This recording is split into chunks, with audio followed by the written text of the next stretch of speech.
ये बात public statement दे कि डॉक्टर अंबेडकर की 22 प्रतिज्ञाएं गलत हैं। इसको कोई भी बोलेगा तो वो जेल में जाएगा। कोई कानून बना दो, कोई एक लकीर खींच दो कि बुद्ध की बात करने वाला जेल जाएगा, अंबेडकर की बात करने वाला जेल जाएगा। और अगर नहीं है, संविधान जलाने वाला बाहर रहेगा, मुसलमानों को दिन रात गाली देने वाला और उनको मारने काटने का अपील करने वाला बाहर रहेगा, हिंदू देवी देवताओं के त्योहारों पर मस्जिद के सामने तलवार लहराने वाला ठाठ से घूमेगा, लिंचिंग करने वाला बाहर रहेगा, बलात्कारियों के पक्ष में रैली करने वाले बाहर रहेंगे और अंबेडकर को मानने वाले जेल में जाएंगे। चलेगा? आपने भी दीक्षा लिया, आप भी मुक्त हो? मैं दीक्षा उक्षा नहीं भाई, ये गलत बात है। दीक्षा लेना बड़े साहस का काम है। उसमें लिखा है झूठ नहीं बोलना है। मैं अभी 5 झूठ बोल के आया हूँ, अभी साहस नहीं है।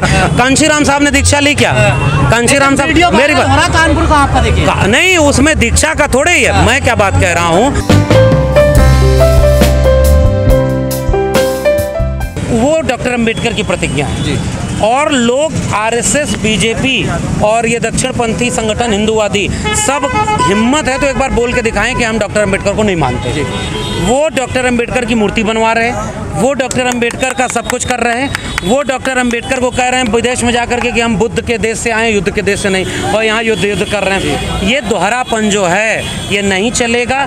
इसलिए हम तो इस मुद्दे को इस रूप में देखते हैं कि एक लकीर खिंची हुई है, एक विरासत बुद्ध से लेकर कबीर, रैदास, पलटू दादू, भीखा, बुल्ले शाह, बाबा फरीद और फूले, पेरियार, अंबेडकर, भगत सिंह होते हुए संविधान तक आई है। इस विरासत में नास्तिकता है, इस विरासत में अनिश्वरवाद है।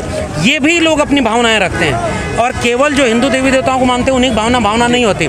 इसलिए मोदी, अमित शाह और आरएसएस, बीजेपी ये बात बताए कि वो डॉक्टर अंबेडकर की 22 प्रतिज्ञाओं का विरोध करती है या समर्थन करती है। अगर विरोध करती है तो उनकी प्रतिज्ञाओं को उनके समग्र प्रकाशन में क्यों छपवाती है? अगर विरोध करती है तो ये बात पब्लिक स्टेटमेंट दे कि डॉक्टर अंबेडकर की 22 प्रतिज्ञाएं गलत हैं। इसको कोई भी बोलेगा तो वो जेल में जाएगा। कोई कानून बना दो, कोई एक लकीर खींच दो कि बुद्ध की बात करने वाला जेल जाएगा, अंबेडकर की बात करने वाला जेल जाएगा। और अगर नहीं है, संविधान जलाने वाला बाहर रहेगा, मुसलमानों को दिन रात गाली देने वाला और उनको मारने काटने का अपील करने वाला बाहर रहेगा, हिंदू देवी देवताओं के त्योहारों पर मस्जिद के सामने तलवार लहराने वाला ठाठ से घूमेगा, लिंचिंग करने वाला बाहर रहेगा, बलात्कारियों के पक्ष में रैली करने वाले बाहर रहेंगे और अंबेडकर को मानने वाले जेल में जाएंगे, बुद्ध को मानने वाले जेल में जाएंगे। ऐसा लग रहा है इस देश में 2 कानून की किताबें हैं, वही प्रवेश वर्मा जो है जो बयान देते हैं उनके खिलाफ कुछ भी नहीं। वही तो मैं बोल दिया, मैं कह रहा हूँ कि 2 कानून की किताब नहीं है, कानून एक ही है, कानून को मानने वाले गड़बड़ है। सर, केजरीवाल की चुप्पी को क्या? केजरीवाल जी को ये बात कहनी चाहिए कि जो अंबेडकर के पीछे मूर्ति लगाए थे ना, वो बोल के एक सवाल पूछ रही है कि केजरीवाल हनुमान चालीसा, जय श्री राम दोनों कैसे चलेगा साथ में? और केजरीवाल जी को ये जवाब देना चाहिए कि भगत सिंह नास्तिक थे, भगत सिंह की तस्वीर लगाई है, भगत सिंह कह रहे हैं मैं ईश्वर को नहीं मानता। भगत सिंह पूछेंगे कि ये बात कि नहीं कि तुम ईश्वर को मान के जय श्री राम भी कर रहे हो? चेहरा है क्या? नहीं, कई चेहरे हैं। हर आदमी में होते हैं 10-20 आदमी, जिसको भी देखना हो कई बार देखना। और मैं इस बहुजन समाज के 90% लोगों से कह रहा हूँ, मूर्तियों में अगर अंबेडकर को खोजोगे, तस्वीरों में खोजोगे, तो कोई ऐसे ही आएगा तस्वीर लगा के वोट ले जाएगा, बाद में जय श्री राम का नारा लगाएगा। ये जय श्री राम और जय भीम दोनों एक साथ कैसे चलेगा? आपने भी दीक्षा लिया, आप भी मुक्त हो? मैं दीक्षा उक्षा नहीं भाई, ये गलत बात है। दीक्षा लेना बड़े साहस का काम है। उसमें लिखा है झूठ नहीं बोलना है। मैं अभी 5 झूठ बोल के आया हूँ, अभी साहस नहीं है। कांशीराम साहब ने दीक्षा ली क्या? कांशीराम साहब मेरी बात कानपुर का आपका देखिए नहीं, उसमें दीक्षा का थोड़े ही है। मैं क्या बात कह रहा हूँ, मैंने उसी मंच पर भाषण दिया कि मैं साहस जुटा रहा हूँ। बाबा साहब बड़े साहसी व्यक्ति थे। मान्यवर कांशीराम तक दीक्षा नहीं ले पाए भाई, लेकिन लिए थे कि नहीं? आप बताइए। नहीं लिए। बहन जी नहीं ले पाई अभी तक। दीक्षा को इतना हल्का मत बना दो कि जहां वो हाथ फैला के कहो कि हम दीक्षा ले रहे हैं और बाद में जाके 4 झूठ बोलो। उस 22 दीक्षा में लिखा हुआ है कि मैं झूठ नहीं बोलूंगा, मैं व्यभिचार नहीं करूंगा।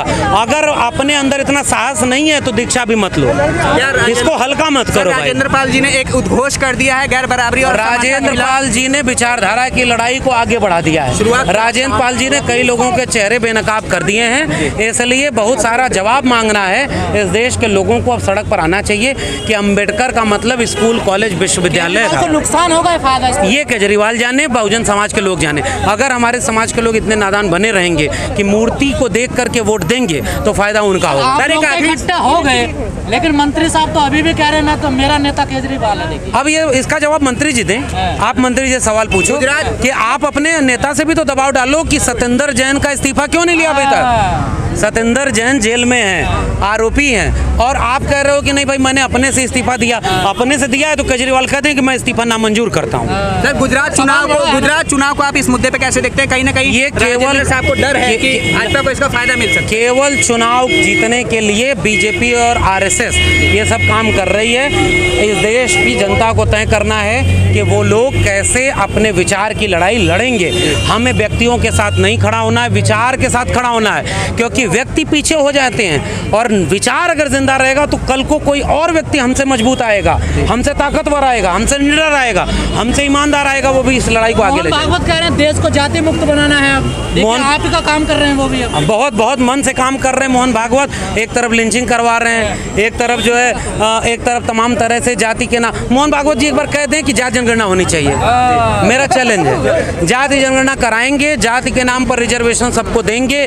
सरकारी संपत्ति बिक रही है तो प्राइवेट सेक्टर में रिजर्वेशन देंगे, क्योंकि हमको जाति खत्म करनी है। जब तक जाति के नाम पर बराबरी ना हो, क्लियर डेटा ना हो जाए कि भाई एक बार ऑक्सफैम का डाटा आया है कि इस देश में 90% मीडिया घरानों में सवर्ण बैठे हुए हैं। मेरे विश्वविद्यालय में 90% सवर्ण बैठे हुए हैं। अचानक से जाति मान लो खत्म कर दिया तो पता ही नहीं चलेगा कि कौन है। पहले बराबरी, इसलिए पहले जाति जनगणना, पहले जाति जनगणना, तुरंत जाति जनगणना। चुनाव में क्या इससे भाजपा को फायदा पहुंच सकता है? भाजपा का फायदा पहुँचे ना पहुँचे ये दोनों का जनता बताएगी। मेरा मानना ये है कि डट कर लड़ना चाहिए, मंत्री जी को भी लड़ना चाहिए और केजरीवाल जी को भी ये कहना चाहिए कि बीजेपी पर हमला करो ना, कि 22 प्रतिज्ञा तो अम्बेडकर की है।